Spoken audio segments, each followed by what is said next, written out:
hear a number of different recordings and you will have to answer questions on what you hear. There will be time for you to read the instructions and questions, and you will have a chance to check your work. All the recordings will be played once only. The test is in 4 sections. At the end of the test, you will be given 10 minutes to transfer your answers to an answer sheet. Now turn to Section 1. Section 1. You will hear a woman phoning to inquire about exhibition information. First, you have some time to look at questions 1 to 4.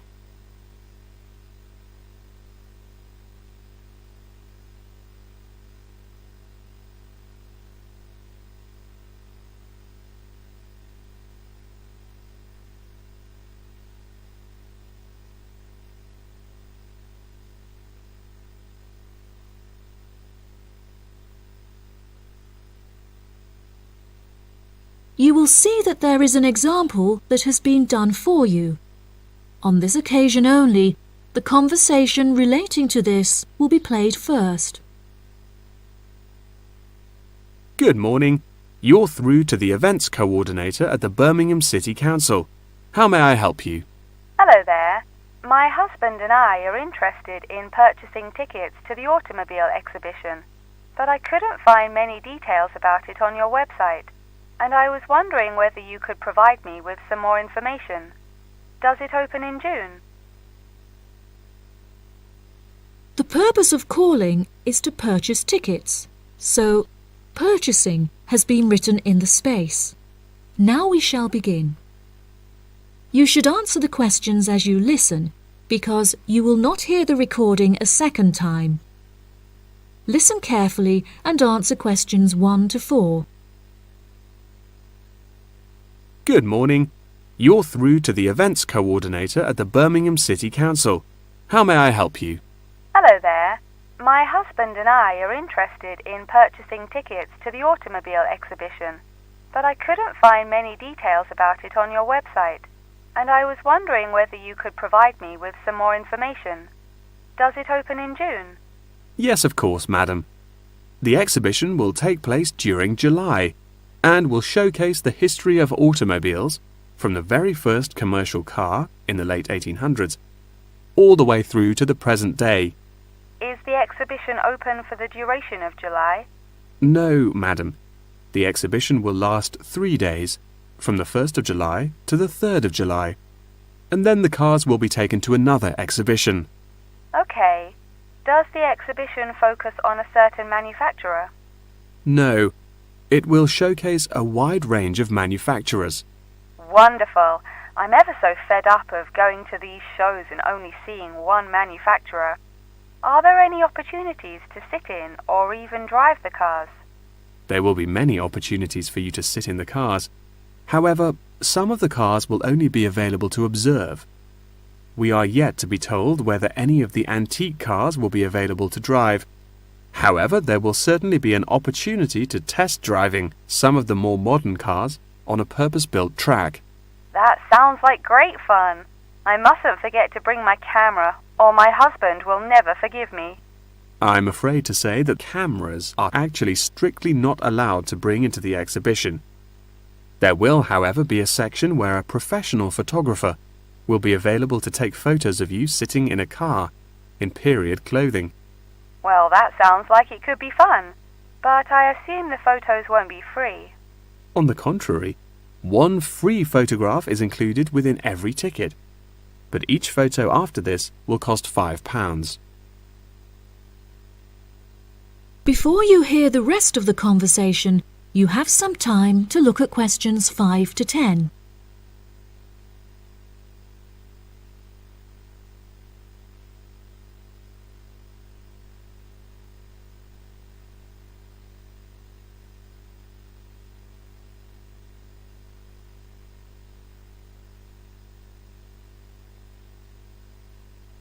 Now listen and answer questions 5 to 10.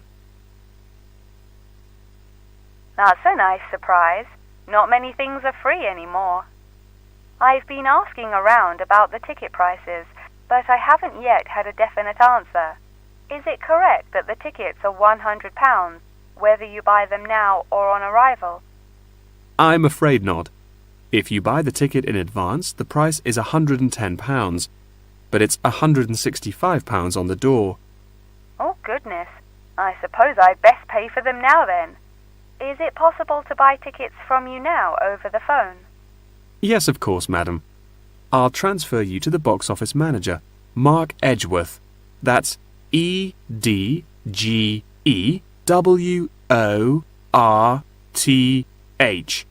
And he will probably need to take your credit card details and some personal details. Yes, that's fine. Before you transfer me, I just need to ask a few more questions. Will the exhibition be held in the Birmingham Exhibition Centre? I think that's where I went last time. No, madam. The Birmingham Exhibition Centre is currently undergoing some renovations, so this year all exhibitions will be held in the Summer Palace. Summer Palace? I'm not entirely sure where that is.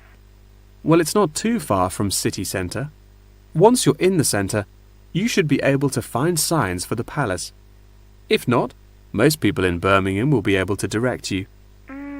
Neither my husband nor I am particularly good with directions. Is there anywhere I can find this information on the internet? Our website will give you an address. Perhaps you could visit www.directions.com for more detailed information, and they should be able to provide you with step-by-step instructions. Okay, and is this the best way to contact you, by phone? I think the most convenient way to contact us is inquiring online, which is much simpler than having to dial various different numbers to reach the right person. Unless you have any more questions, I'll transfer you now.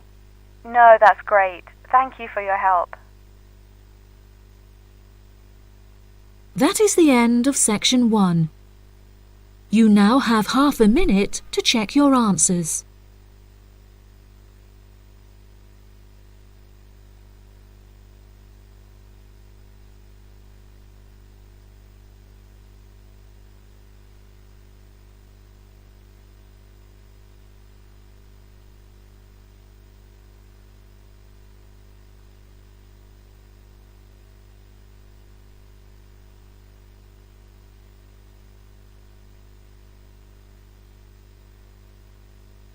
Now turn to section 2.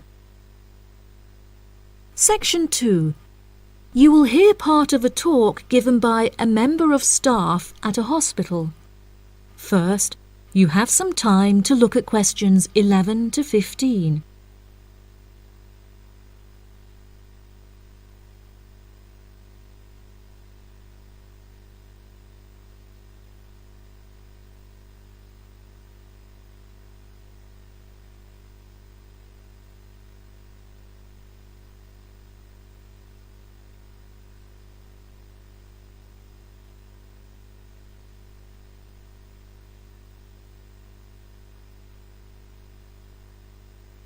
Now listen carefully and answer questions 11 to 15.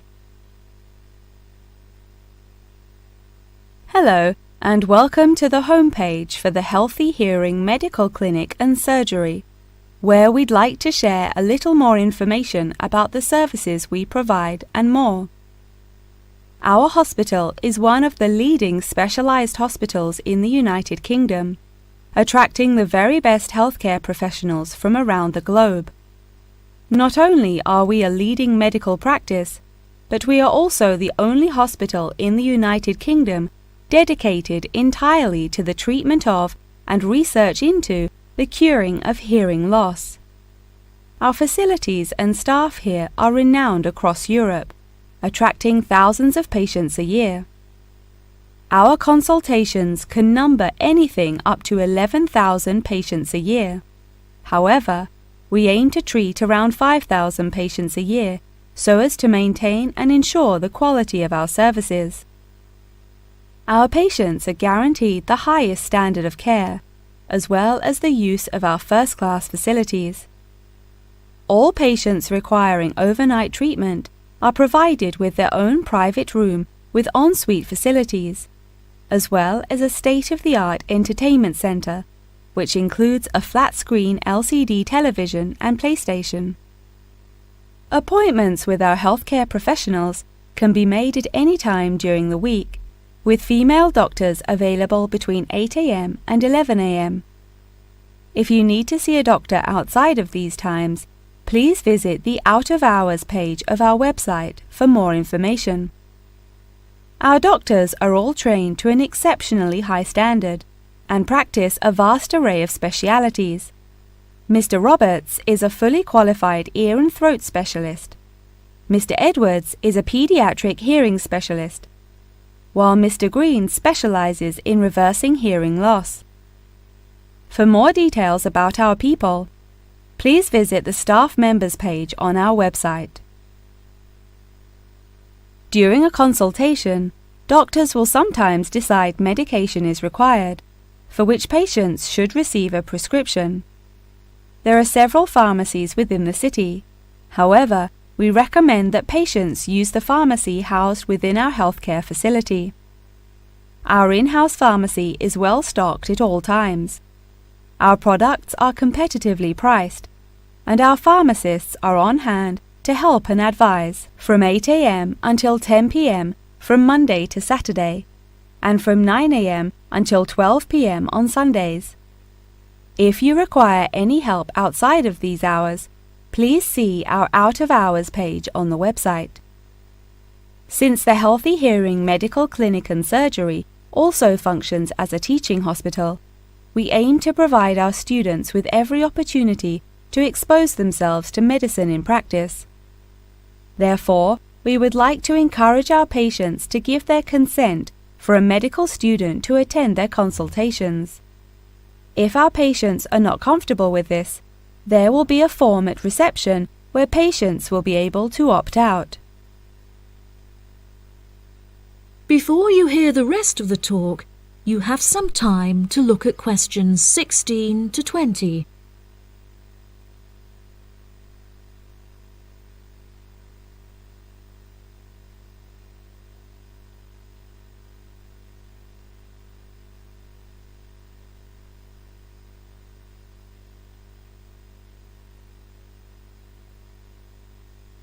Now listen and answer questions 16 to 20. Now, please look at the map I've given you of the Healthy Hearing Medical Clinic and Surgery.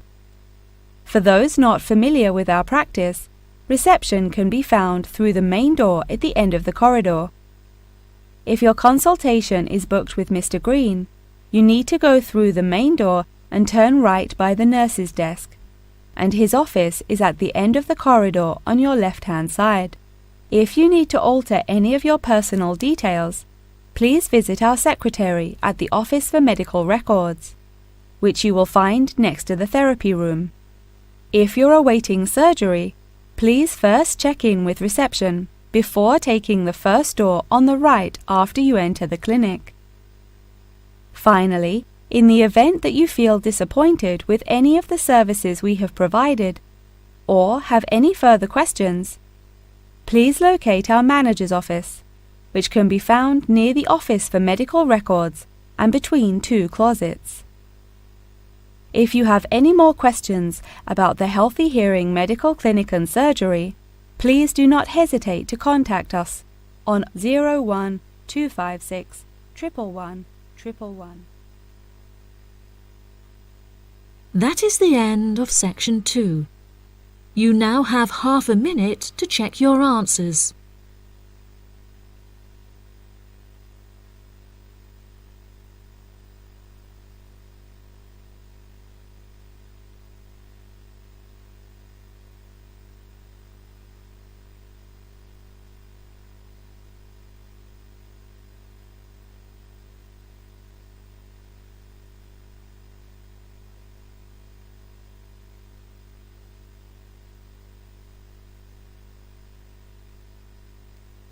Now turn to section 3. Section 3. You will hear Jim and Jane, two students, talking about their professor's lecture. First, You have some time to look at questions 21 to 25.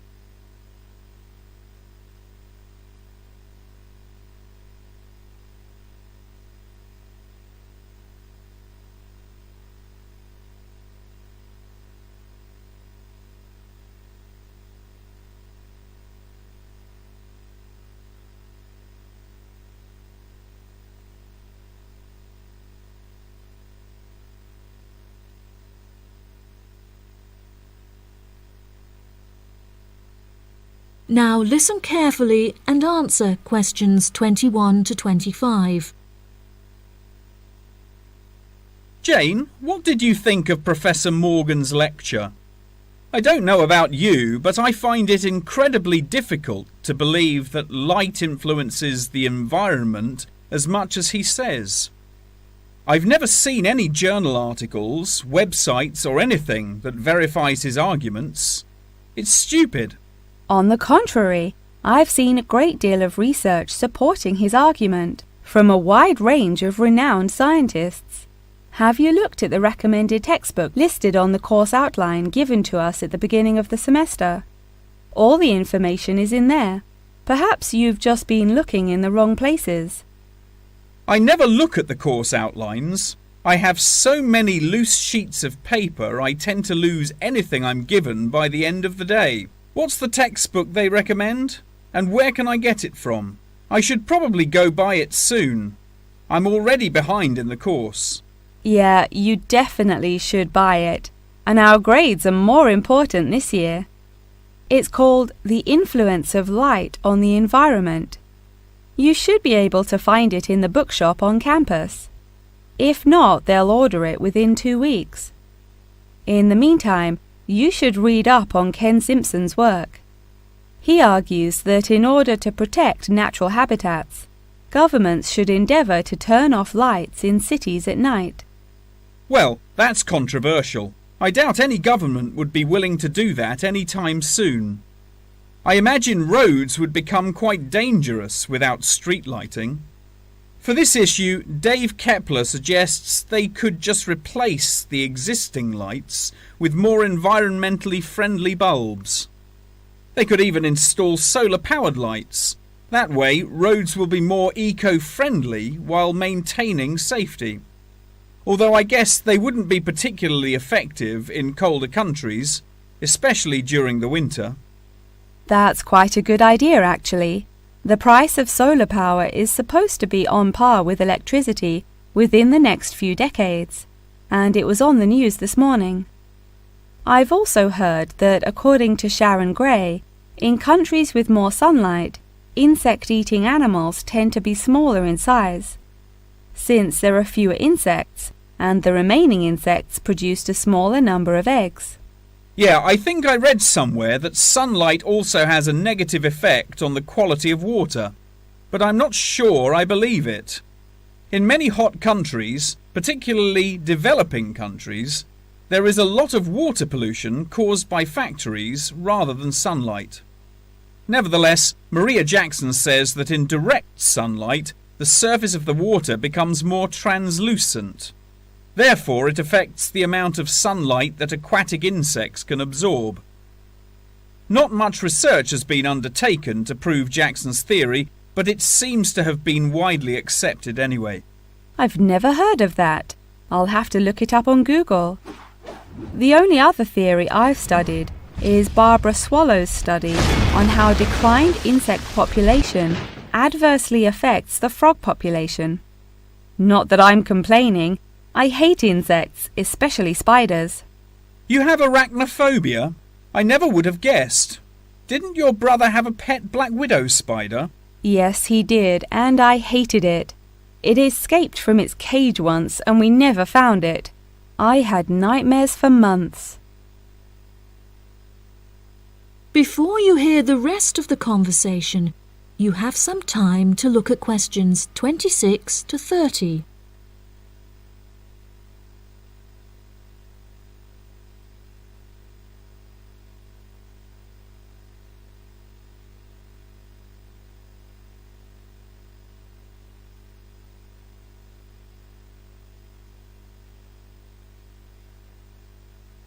Now listen and answer questions 26 to 30. Okay, now I'm getting goosebumps. Let's change the subject. What's your stance on natural and artificial light? Honestly, I'm not sure it makes much difference which one you use. Species will die out either way. I think the real argument we should consider is global warming and protection or replacement of finite fuels. Solar power provides us with an incredible opportunity to replace electricity, and governments should definitely increase spending on research in this field. The theories discussed in our lectures, like Simpson's and Gray's, are so vague and lack proof, so I don't understand why we even study them. I see what you mean. I don't like learning unsupported theories for exams, and I'd rather spend my time learning something else. For example, I'd be much more interested in studying the animals in safari parks than researching migratory birds, particularly the effect of tourists on the quality of life of animals. As we know, every year thousands of visitors will drive in their own vehicles or ride in vehicles provided by the facility to observe freely roaming animals. Yeah, that would be really interesting. Especially those animals living in more tropical countries like Borneo. Following on from that, I want to study how bringing animals over from foreign countries to put in our zoos affects their life expectancy. For example, do you remember when China sent pandas to Edinburgh Zoo? Apparently, one of the pandas became depressed, but it was never explained why. To me, obviously, you can't take an animal out of its natural habitat and put it in a cage on the other side of the world. It just doesn't work. That is the end of section 3. You now have half a minute to check your answers.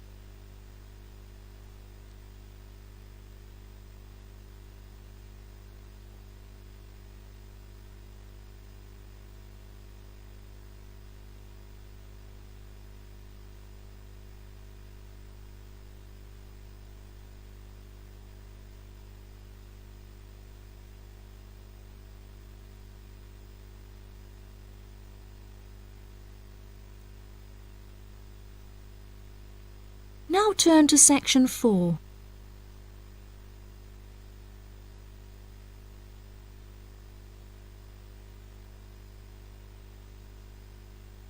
Section 4. You will hear a talk on the history of football in Great Britain in the 19th century. First, you have some time to look at questions 31 to 40.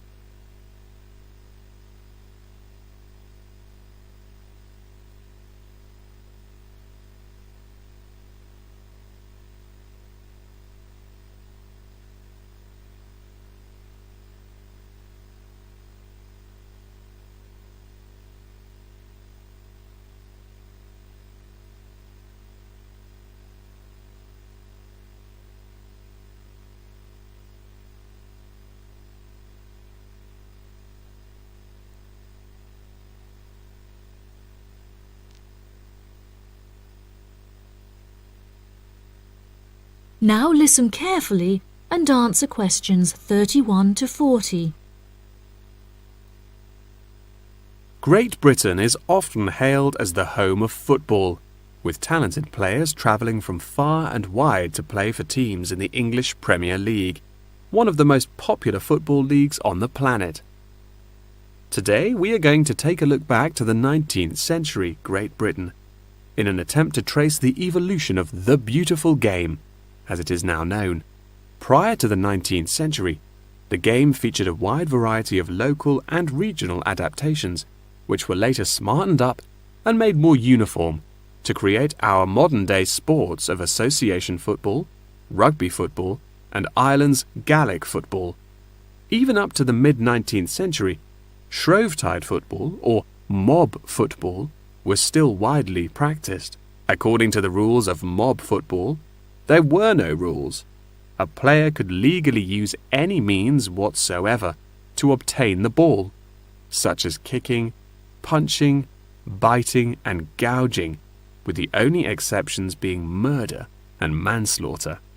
These games may be regarded as the ancestors of modern codes of football, and by comparison with later models of football, they were chaotic and had few cooperation.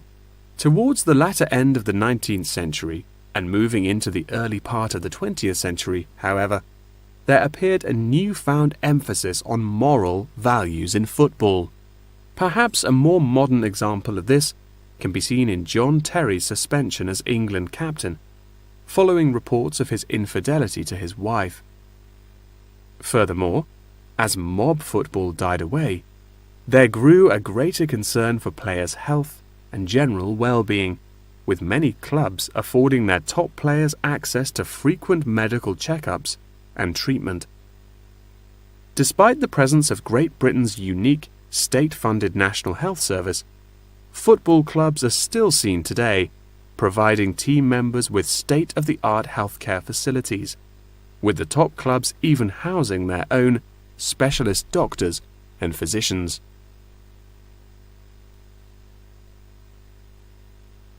Today, football is a key feature of school children's day-to-day education, particularly for boys. With the help of football associations, all schools in the UK are boasting their own football teams. This mainly comes as a result of pressure put on schools and the government by concerned parents, who felt that football education taught their children valuable lessons and indeed vital life skills, such as teamwork and a drive to succeed.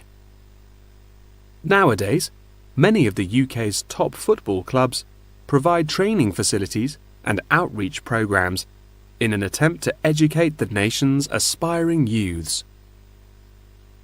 As I previously mentioned, it was only during the 19th century that football in its uniform concept truly began to emerge, with footballers previously playing according to their own versions of the rules.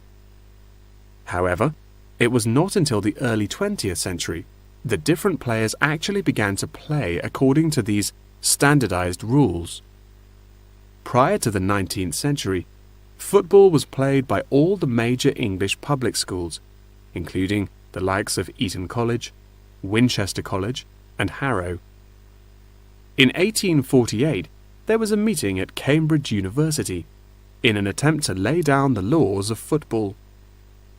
Present at the meeting were representatives of each of these major public schools, whom each brought a copy of the rules enforced by their own individual school's rules of football. The result of the meeting was what is now known as the Cambridge Rules, thereby uniting the rules from across the country into one simple document. However, the Cambridge Rules were not liked by all, and a new set of rules, Thring's Rules, compounded in the book The Simplest Game, became commonplace among dissenters. Across the country, improvements in infrastructure and public transport had a knock-on effect of dramatically increasing attendance to football games. Football quickly became a social event where spectators would meet friends, drink tea, and chat about the good old days. As football became more and more popular, it was decided that more money should be invested in maintaining the quality of pitches, amongst other things, and there was even talk of installing seating for spectators. However, the question of who was to foot the bill quickly became a divisive issue, with many believing that the government should fund football's development as a national sport. But in the end, the onus fell upon Britain's local and regional football clubs for the funding and development of the Football Association. They became responsible for the upkeep of football grounds, began to pay their best players a small salary, and organised competitions against other local and regional teams. And there began England's Football Association, or the FA, as we know it in its current form, the governing body of football in England. As the FA continued to grow and accumulate greater wealth, it was able to attract more and more talented young men from across the country. before finally accepting professional talent in the early 20th century. Today, football is played at a professional level all over the world. Millions of people regularly go to football stadiums to follow their favourite teams, while billions more watch the game on television or on the internet. That is the end of section 4. You now have half a minute to check your answers.